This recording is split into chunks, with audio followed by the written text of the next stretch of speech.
Émile Meunier, je suis élu écologiste du 18e arrondissement et aussi au Conseil de Paris, où je préside la commission urbanisme, logement, Grand Paris et politique de la ville. La PUR vient de sortir une étude qui dit qu'à Paris, il y a 262 000 logements qui sont inoccupés. Effectivement, un logement sur 5 qui ne sert pas aujourd'hui à loger des Parisiennes et des Parisiens. Il faut savoir que ça regroupe plusieurs choses selon l'INSEE. C'est les résidences secondaires, c'est vraiment le gros du stock, les Airbnb, meublés touristiques, professionnels, et ce qu'on appelle la vacance, où là c'est durablement vacant, c'est-à-dire que les logements sont totalement vides. C'est même pas comme pied-à-terre pour Paris. Et ça, c'est pas le plus important, c'est 18 600 logements. Donc vous avez un stock immense de logements inoccupés. À côté de ça, à Paris, il n'y a plus beaucoup de possibilités de construire. Et vous avez une très très forte demande du monde entier qui veut continuer à pouvoir acheter à Paris. Et donc c'est ce qui explique principalement la crise de la spéculation et les prix très élevés à Paris. Et le problème, c'est que derrière, c'est des gens qui ne peuvent pas venir se loger alors qu'ils travaillent à Paris, ils vivent à Paris. Ça a été débattu au dernier Conseil de Paris. Qu'est-ce qu'il en est ressorti ? La majorité communiste, socialiste, écologiste, on est tous d'accord pour dire que c'est une catastrophe. Parce que, encore une fois, on peut se bagarrer pour essayer de surélever un petit immeuble dans une rue étroite. On va se mettre tout un quartier à dos pour gagner 3 logements, alors qu'à côté de ça, il y a un immeuble qui peut être vide. Donc on voit bien qu'il y a une absurdité, en plus quand des gens dorment dehors, comme c'est le cas, et malheureusement, tout montre que ça va s'accentuer. Donc il y a urgence. Donc on est tous d'accord, la majorité, pour dire qu'il y a urgence, mais le problème numéro 1, c'est que les leviers pour pouvoir agir sont des leviers législatifs. Et aujourd'hui, la loi ne permet pas de suffisamment agir au niveau local. Je vais vous donner un exemple, la fiscalité. Si demain, vous mettez une fiscalité très élevée sur les résidences secondaires, eh bien, logiquement, il y a des gens qui vont se dire ça c'est pas rentable d'avoir mon petit pied-à-terre à Paris, je vais le revendre ou je vais le mettre à la location. Et ça va permettre de loger des gens. Mais aujourd'hui, la fiscalité sur les résidences secondaires ou sur la vacance, elle est bloquée. La loi dit vous avez atteint un seuil maximal. Et nous, on demande laissez-nous localement décider du seuil. Et ensuite, c'est nous qui sommes responsables devant les Parisiens. Si ils estiment que les seuils sont trop hauts et qu'ils veulent absolument des résidences secondaires, on en rediscute. Mais ça, vous gagnez automatiquement 20-30 000 logements. C'est immense, parce que si vous mettez une moyenne de 2 personnes par logement, vous voyez, vous pouvez loger 50 000 personnes, juste en donnant au maire, à la maire en l'occurrence, le pouvoir d'augmenter la fiscalité sur les résidences secondaires. Et cette démarche que vous voulez mettre en place, vous l'avez remontée au Sénat, à l'Assemblée nationale ? Oui, à chaque loi de finances, on dépose des amendements pour pouvoir déverrouiller ce plafond, mais le gouvernement bloque. Alors après, il y a d'autres possibilités. C'est aussi, vous le savez peut-être, les meublés touristiques. Les meublés touristiques, c'est une catastrophe. Tout le monde investit dans des meublés touristiques, et donc ça se fait au détriment de la location classique. Là aussi, il y a plusieurs façons d'agir. Sur la réglementation, on pourrait réfléchir à interdire les meublés touristiques au-delà d'une certaine durée, etc.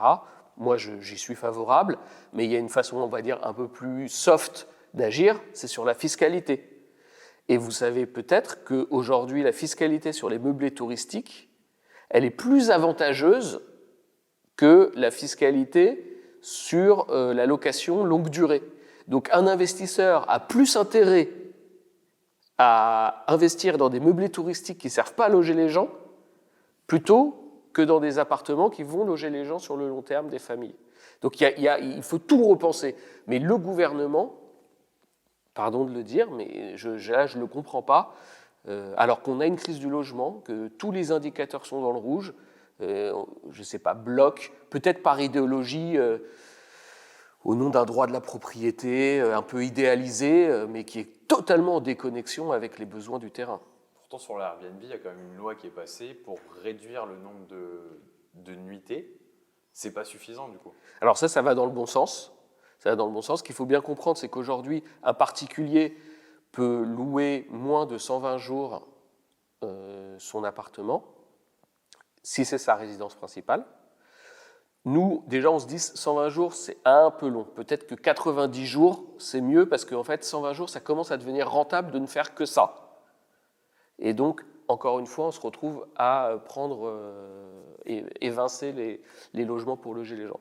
90 jours, c'est une très bonne chose. Et tant mieux si comment dire, les parlementaires de tous les groupes politiques se sont rendus compte qu'effectivement, il y avait des dérives. Donc ça va dans le bon sens, mais c'est largement insuffisant. Je ne dis pas que cette proposition de loi, d'ailleurs, qui vient de l'Assemblée nationale, est une mauvaise proposition. C'est une bonne proposition de loi, et c'est très bien qu'on le fasse. Mais selon moi, ça ne va pas du tout assez loin, et surtout, une grande partie du mal est fait. Donc il faut agir beaucoup plus fortement et beaucoup plus rapidement. Et que dit la loi sur une résidence secondaire pour le Airbnb ? Alors, normalement, vous ne pouvez pas louer votre appartement, résidence secondaire en Airbnb, sauf à faire du professionnel, c'est-à-dire avec des revenus professionnels. Et nous, à Paris, lorsque vous faites ça, vous devez vous inscrire, si vous voulez louer votre résidence secondaire en Airbnb, même un jour, c'est une activité professionnelle. Et donc, vous vous inscrivez en enregistrement sur la plateforme, etc. Mais moi, je vais vous dire, je serais presque à l'interdire. À New York, ils ont décidé d'aller au-delà pour essayer de résoudre le problème du logement. Et donc, du coup, ils ont interdit le Airbnb pour tout ce qui est inférieur à 1 mois. Donc, les gens doivent louer 1 mois au minimum. Est-ce que ce ne serait pas une solution à long terme à mettre en place ? Alors, je suis assez étonné par cette mesure parce que j'ai plutôt l'impression que c'est l'inverse qu'il faut faire. Dans le sens où, moi, je n'ai pas de souci à lorsque c'est votre résidence principale, que vous puissiez louer votre chambre ou même votre appartement, allez, 90 jours, 120 jours, c'est peut-être un peu trop, mais 90 jours pour vous faire des économies, c'est un peu ce qu'on appelle l'économie collaborative. Si ça peut profiter aux Parisiens, tant mieux. Là où il y a un problème, c'est les fraudes, les gens qui louent plus de 120 jours et donc en font une activité professionnelle. Et là aussi où il y a un autre problème, c'est les investisseurs qui achètent des appartements et les retirent du marché de la location classique pour en faire des meublés touristiques professionnels, des Airbnb toute l'année. C'est surtout cela qu'il faut bloquer. Et c'est pas cela justement où ce serait intéressant du coup d'obliger à 1 mois de location pour bloquer cette partie-là qui est vraiment que dans la location Airbnb et pas dans la résidence principale. Moi, je dirais qu'il faut que si vous voulez louer moins d'1 mois votre résidence professionnelle, moi, j'y vois pas d'inconvénient, encore une fois. Si vous voulez la louer de façon professionnelle, en fait, moi, j'en suis arrivé à la conclusion, après plusieurs années de mandat et de m'intéresser à ces questions-là, j'en suis arrivé à la conclusion que ça ne devrait pas être possible dans des villes touristiques comme Paris. Parce qu'en fait, c'est une saignée. Je veux dire, on parlait tout à l'heure de 262 000 logements inoccupés, donc avec une grande partie d'Airbnb, professionnels, encore une fois, hein, on ne parle pas de particulier qui loue sa chambre. Et sur ces ce chiffre augmente chaque année. C'est-à-dire que chaque année, vous avez, je ne sais pas moi, des Américains, des Anglais, n'importe quelle nationalité, c'est pas important, qui décident soit de s'acheter un appartement et qui vont une semaine dans l'année, parce qu'ils ont vu un épisode d'Emily in Paris, ils ont eu un coup de cœur, et tant mieux, on comprend, c'est la plus belle ville du monde, mais enfin, nous, on a besoin de nos logements toute l'année, pas seulement une semaine.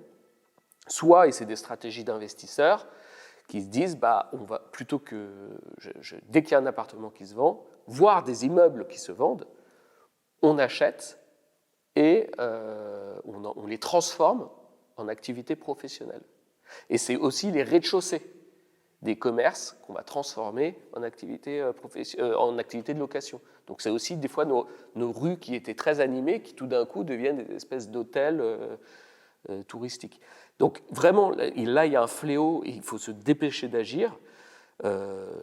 Donc vous avez compris qu'il y a plusieurs segments et ce n'est pas forcément les mêmes réponses. Il y a la vacance de plus de 2 ans, ce qu'on appelle la vacance structurelle. Donc là, c'est les 18 600 logements.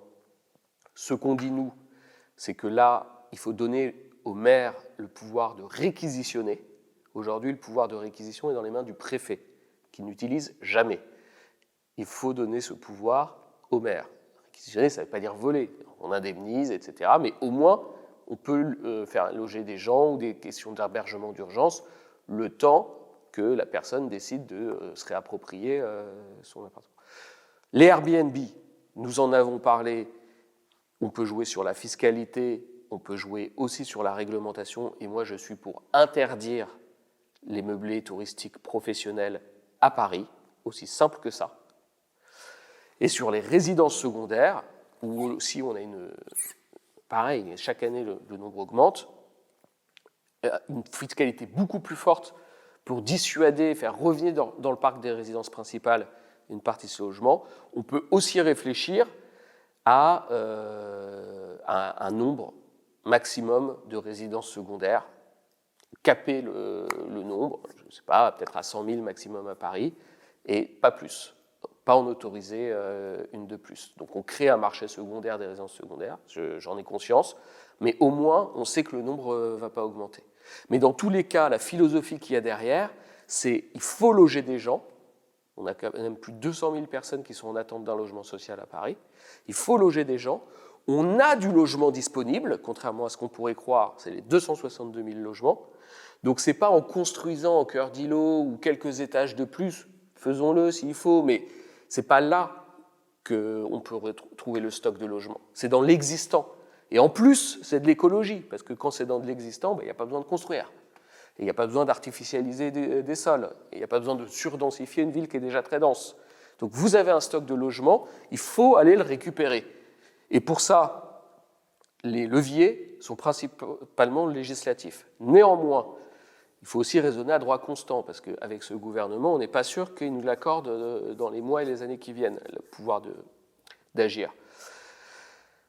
Je pense que la ville peut faire des choses. Et c'est aussi ce que je demande à la maire de Paris, au nom des écologistes, c'est des campagnes de phoning, de prise de contact avec les propriétaires de ces différents segments, résidences secondaires, Airbnb Pro et vacances, pour faire vraiment en mode force de vente, de leur expliquer qu'on a des dispositifs fiscaux intéressants, comme louer solidaire, je ne rentre pas dans les détails, mais il existe des choses. Peut-être qu'on peut mettre en place des aides à la rénovation thermique supplémentaires, si en échange, plutôt que laisser ce logement inoccupé, vous le remettez à la location pour loger les Parisiens et les Parisiennes. Donc là, je crois que la ville de Paris, à droit constant, a encore des marges de progression à faire. Et c'est le sens d'un vœu qu'on a déposé au dernier Conseil de Paris, qui a été voté par la majorité, donc c'est quelque chose sur lequel on se rassemble. C'est évidemment, faisons du lobbying, si je puis dire, ou du plaidoyer pour essayer de changer la loi et avoir des outils davantage de régulation fiscaux au niveau de la ville. Mais en attendant, faisons aussi des choses. Et je crois que là, on peut y arriver. Ça demande beaucoup d'énergie, ça demande de recruter des personnes, ça demande peut-être un petit budget, mais derrière, c'est quand même, on attend des bénéfices importants. Sur ces logements vacants, est-ce qu'il n'y a pas une proportion aussi de DPE qui sont trop élevés? Alors, c'est une vraie question parce qu'il y a une crainte qui est de dire, comme on ne pourra plus louer notre bien, par exemple l'étiquette G à partir de 2025, on le revend. Bon, mais déjà, si vous le revendez, c'est-à-dire que quelqu'un va habiter dedans. C'est pas plus mal, quelque part. Et sinon, on va le laisser vacant. Bon. Moi, j'y crois pas. Je pense que personne ne va s'amuser à laisser vacant un logement. Il va soit le revendre pour que ce soit habité, soit faire les travaux pour que ce soit loué. Alors ensuite, je suis d'accord sur le fait qu'il faut tout faire pour faciliter ces travaux, que ce soit financièrement ou que ce soit par de la réglementation du type droit de copropriété, ou par exemple, je vous donne un exemple concret, lorsque une copropriété veut lever un emprunt, c'est l'unanimité. Peut-être que là, la règle de l'unanimité, on peut la faire passer à la majorité qualifiée pour faciliter les procédures, etc. Il y a des rapports parlementaires qui ont proposé une vingtaine de mesures, donc elles sont très bien pour la plupart. Donc il y a des choses à faire. Sauf que là, moi, je suis inquiet, parce que les annonces de Bruno Le Maire, pas plus tard qu'hier, c'est de dire qu'on enlève 1 milliard d'euros à la prime Rénov', qui est justement la prime qui permet de rénover les copropriétés privées. Donc c'est autant d'argent en moins et donc autant de rénovation en moins. Et alors là, je ne comprends pas, parce qu'on est à l'opposé de ce qu'on cherche. Pourquoi on veut rénover? On veut rénover pour faire des économies d'énergie, la souveraineté énergétique, on en parle à longueur de journée. On veut rénover, évidemment, pour des questions écologiques, puisque c'est de la consommation en moins, et pour des questions aussi sociales, puisque c'est quand même une facture d'électricité qui est moindre, souvent pour des ménages modestes. Donc, alors que ça devrait être la politique qui rassemble tout le monde, voilà que le gouvernement lève 1 milliard.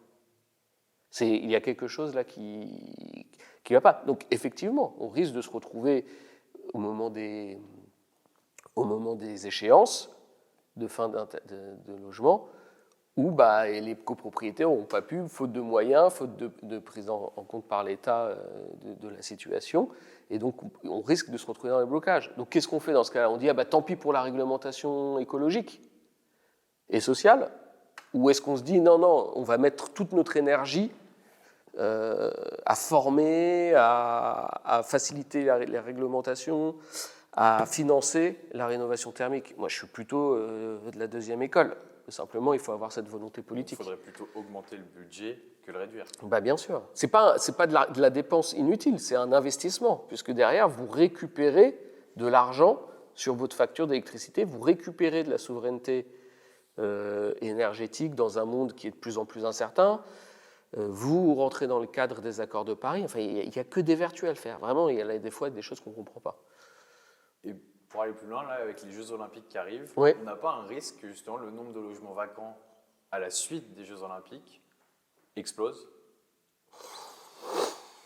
Moi, le risque que je vois avec les Jeux Olympiques, c'est plutôt des gens qui donnent congé rapidement sous des prétextes fallacieux à leurs locataires pour pouvoir vite le louer en Airbnb et se faire 3, 4, 5 mois de loyer démentiel. C'est ça, à mon avis, le principal risque. Et là, il faut des contrôles. Donc la ville de Paris peut opérer des contrôles. Je sais qu'il y a une association qui s'appelle l'ADIL qui étudie beaucoup ce qu'on appelle les congés-ventes pour voir s'il n'y a pas des dérives. Et s'il y a des dérives, conseiller les locataires pour aller devant le juge, etc.